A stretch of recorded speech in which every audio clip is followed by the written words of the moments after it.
Değerli genç, aslında biz biraz önce hem Suriye'de 2026'ya girerken kurulan masaların yani bir iletişim açısından kurulan masaların devam ederken, görüşmeler bu masalarda devam ederken bu saldırının neden geldiğini tartışmış olduk ama bu işin önemli taraflarından biri de özellikle uluslararası güçleri bu süreçte ya çok sessiz kalması ya da çok da böyle suya sabuna dokunmayan açıklamalar yapmasıydı. Bu aslında biraz buradan doğru sormak istiyorum. Sizce Kürt halkı bu açıklama yapılmama halini, bu sessizlik halini nasıl yorumladı? Çünkü yani bir yandan da Türkiye'de barış ve demokratik toplum süreci devam ediyordu. Zaten temkinli bir iyimserlikten ve aslında biraz da kaygılardan bahsediliyordu.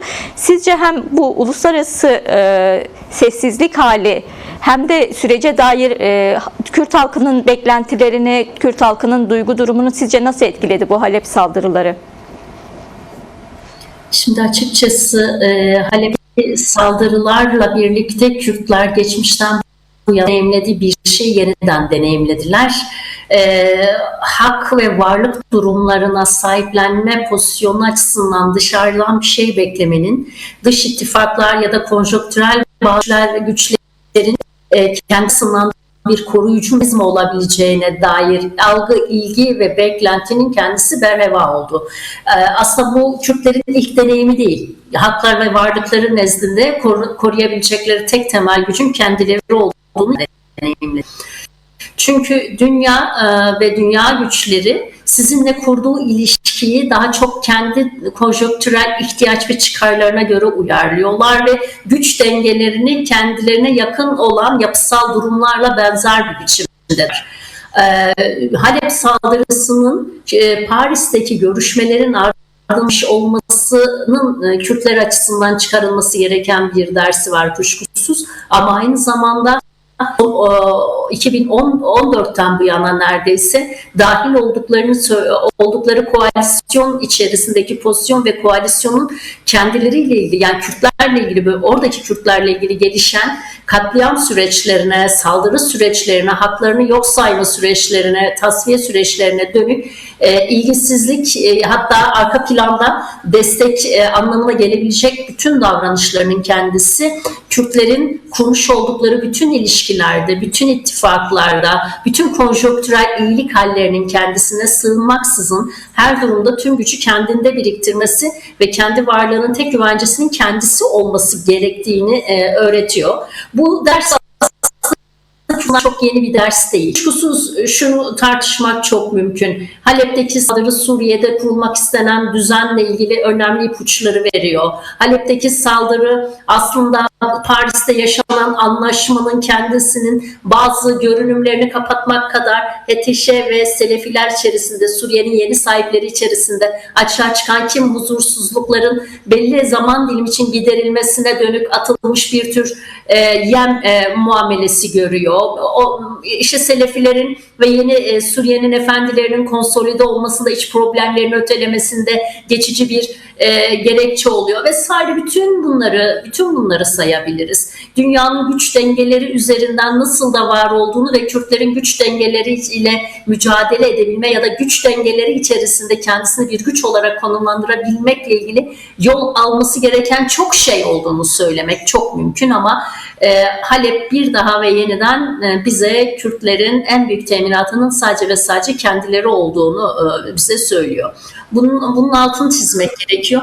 Elbette müzakere masaları, diplomasi masaları çok kolay değil. Hele devlet gücü değilseniz, hele dünyada dünyanın alıştığı güç dengelerinin formasyonlarına uygun değilseniz ve sizin onlardan farklı olarak belki ileride bir tehdit olarak algılayabilecekleri örgütlü toplum formuyla ilgili başka bir yerden güç olarak dahil olmaya çalışıyor iseniz, kuşkusuz bu tip durumların kendisi bazı çatışmalara, gerilimlere, hedef olmalara yol açabilirdi, ama buradaki sertlik, Halep'teki gelişim seyri tüm dünyaya belki bir şey anlatıyor, ama Kürtlere daha çok şey anlatıyor. Ve en temel ders, Kürtler ne olursa olsun, nasıl bir konjonktürden geçerse geçsin, kimlerle ilişkilenirse ilişkilensin, ana güç o da kendisi.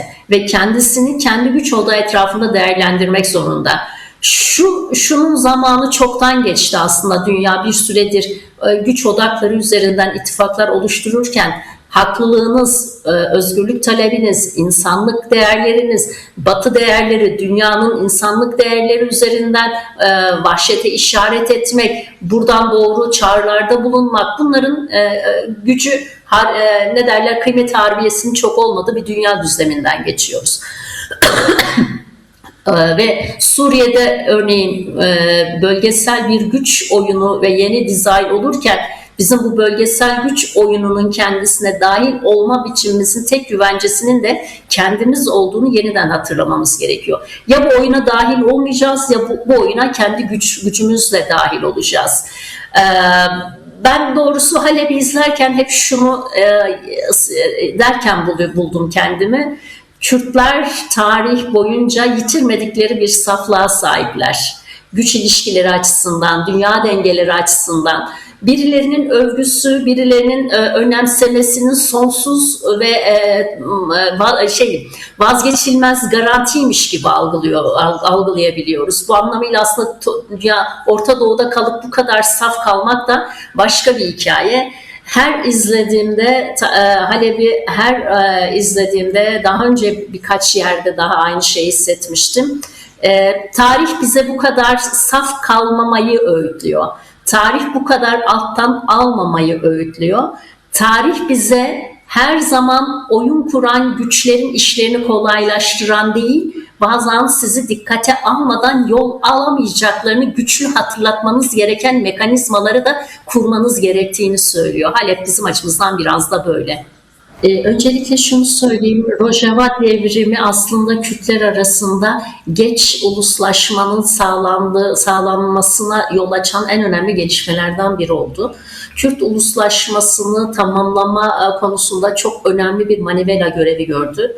Ve hiç olmadığı kadar çok 4 parça Kürdistan ve dünyanın farklı yerlerindeki Kürdistanların birbirleriyle ilgili tehlike ve risk olduğunda ortak tavır alabilmekle ilgili duygu ortaklığının oluşmasında hatırı sayılır bir katkısı var Rojava devriminin ve Rojava'daki gelişmelerin. Bir kere bunu bir hatırlamak lazım. Çünkü hakikaten Kürtler bin yıllarca parçalı beylik, aşiret bağlamlı idari formlarla birlikte zaten uluslaşma bağlamını tamamlayamamıştı. Ama modern dünyanın ya da ulus devletçiliğin ortaya çıktığı zamanda da parçalanmanın ve parçalandıkları parçaların kültürel, siyasal ve idari eklemleri olarak açığa çıkmakla birlikte birbirlerinden farklılaşma ve yabancılaşma sürecinin, asimilasyon sürecinin de çok ciddi hedefi oldular.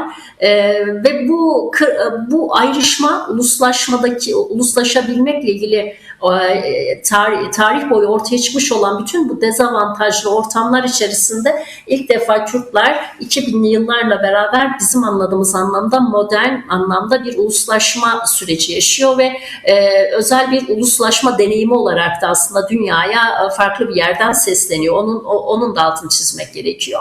Rojava'daki her gelişmenin Kürt ulusal reflekslerini güçlendirici etkisinin kendisi Kürtler açısından giderek ortak duygu hanesinde birleştirici bir yan olduğunu ve o ortak duygu hanesinin gelişmesinde, ortak ruhun bulunmasında önemli bir odak olduğunu bize söylüyor. Son Halep'teki 2 mahalleye yapılan saldırı ve Halep'in ardından giderek Fırat'ın doğusuna kadar yayılma olasılığı, hatta doğuyu da hedefleyecek biçimde ortaya çıkabilecek risk hanesine dönük sokağın bu kadar güçlü konuşuyor olması, sokağın bu kadar huzursuzluk duyması ve aynı refleksi siyasal dünya görüşüne olursa olsun bu kadar ortak refleks veriyor olması hala işte Rojava hattının ve giderek Kürtler arasındaki ilişkinin uluslaşma bağlamı ile ilgili güçlü bir motivasyon taşıdığını bize söylüyor.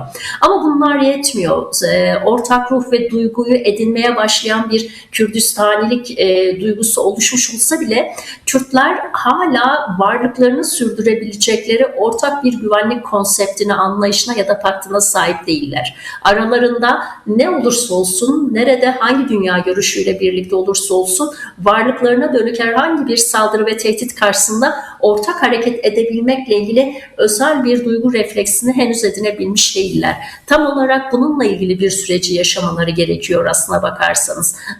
Buna belki biraz da devletsiz ulusların kendini öz savunma formuna ya da formu içinde de belki düşünmek mümkün. Formu tartışmak pekala mümkün ama açık ki Kürtlerin bütün dünyanın neresinde olursa olsun risk ve tehlike karşısında ortak refleks gösterebilmelerini sağlayan bir pakta, bir anlaşmaya, bunun yazılı olmasına da gerek yok ama bunun karşılıklı davranışlarla çok hızlı gelişmesine ihtiyacı var ve Kürtler için de en büyük güvencenin kendisi için de kuracakları böylesi bir güvenlik anlayışı olacağını söylemek gerekiyor. İşte ulusal birlik çalışmaları bununla ilgili aslında çok önemli bir avantaj sağlıyor. Çok uzun süredir yürüyen ulusal birlik çalışmaları sadece Kürtlerin kültürel bazı kimlik bağlamlarının sürdürülmesi ile ilgili bir yan içermiyor. Varlığın sürdürülmesiyle ilgili ortak bir refleksin ve mekanizmanın açığa çıkması ile ilgili önemli bir altyapı işlevi de görüyor. O yüzden bugün değilse ne zaman? Bu kadar tehdit altındayken bugün değilse ne zaman deyip bütün Kürt aktörlerin, Kürt siyasal çeperin, Kürt öncülerin bir güvenlik, Kürt Ulusal Güvenlik Paktı, Kürt Ulusal Güvenlik sahası ya da anlayışı ortaya koyabilmesi gerekiyor. Bir hat ortaya koyabilmesi gerekiyor. Tam da zamanı. Taban hiç olmadığınız kadar bu sürece hazır aslında. Taban merkezden çok daha fazla ulusal bir bağlamda yaşanan tehlikeye karşı refleks gösteriyor, acı duyuyor ve kendisini taban çok hızlı bir biçimde konumlandırabiliyor. Önemli olan tabanın içinde olduğu bu duygu hanesinin örgütlü bir formasyona ve giderek yapısal, devamlılığı olan yapısal bir formasyona kavuşmasını sağlamak. Aslına bakarsanız tam bu noktada Kürt siyasal aktörleri ve öncülerinin bu duygu ve bu taban hazırlığına rağmen bunu başaramazlarsa tarihsel bir vebal içinde olacaklarını da söylemek gerekiyor. Biz Orta Doğu'da yaşayan bir toplumuz, parçalanmış bir toplumuz ve üstelik alt üst oluş ve yeniden dizayn süreçlerinde hem araç olarak kullanılan hem birbirine koz olarak gösterilen hem hedeflenen hem sarılırken de döverken de hedeflenen bir halk konumundaysak kendi irademizle, kendi özgücümüzü toplayarak, kendi birlik anlayışımızı ortaya koyarak çok haklı bir biçimde varlığın savunulmasına dair uluslararası bazı süreçleri çok güçlü, çok hızlı bir biçimde geliştirmek gerektiği kanaatindeyim. Ve ulusal birlik çalışmalarının bu anlamıyla da güçlenebilmesinin zorunlu olduğunu gösteren gelişmeler yaşandığını ifade etmek gerekiyor. En nihayetinde Kürtlerin kendisini savunan özel bir güçleri yok. İşte devletleri yok, düzenli orduları yok, sanayi teknolojileri yok. Devletler arası güç ilişkilerinde eşdeğer kabul edilmeyince ve siz de özel bir konum ortaya koymayınca çok hızlı bir biçimde hedeflenen konuma gelebiliyorsunuz. Bütün bunlardan çıkabilmek gerekiyor. Ayrıca şunu söyleyeyim, şunu söylemek isterim. Biz Kürtlerin aslında hiç olmadığı kadar çok güvencede olabilmemizi sağlayacak bazı koşullara sahibiz. Koşullarımızı kullanma konusunda yetersizliklerimiz olduğu kanaatindeyim. Bunlardan bir tanesi bizim için en dezavantajlı olan ama aslında avantaja dönüşebilecek olan parça 4 ülkede varlığımızın kendisi. Bu 4 ülke üzerindeki Kürtlerin varlığı eğer Kürtler örgütlü ve ortak refleksler üretebilen bir gerçeklik haline döner ise kim Orta Doğu ile ilgili ne yaparsa yapsın Kürtlerle bağ kurmak ve Kürtlerin yaşamsal güvenceleri konusunda rol üstlenmek zorunda kalabilir. Parçalanmışlık bir dezavantaj iken çok güçlü bir güvenlik avantajına dönebilir. Yine Kürtler çok uzun yıllara dayalı bir direniş kültürüne sahipler. Bu direniş kültürü örgütlü ve total daha bütüncül bağlamlar, sosyopsikolojik bağlamlara da indirgenecek, örgütlü bağlamları da sürekli kılacak biçimde yol alabilirse bu çok güçlü bir avantaja dönebilir. Yine biz Kürtlerin en önemli dezavantajlarından biri gibi görünen yanlarımızdan bir tanesi her bir parçanın farklı söylem üretmesi diye düşünebiliriz. Ama bu farklı söylemler ilgili devletlerle ilgili güçlü birer unsur olarak harekete geçmesini sağlayabilir. Yine mesela Yüksel. konuşma Değerli olarak en önemli güvenceleri içinde olduğumuz barış süreci. Bu tip süreçlere bizim yaklaşımımız aşırı hassas. Aman biz bozuyoruz demesinler diye kendimizi çok fazla hedef haline getiren, halkı çok fazla şiddet dalgasının parçası haline getirebilen bir durumla da karşılaşıyoruz. Oysa Değerli çözüm sürecinin Kürtleri dokunulmaz kılabilme gücü taşıyan bir avantaj, onların politikasını üretmekte bence Kürtleri oldukça güçlü kılabilecek bir durumdur.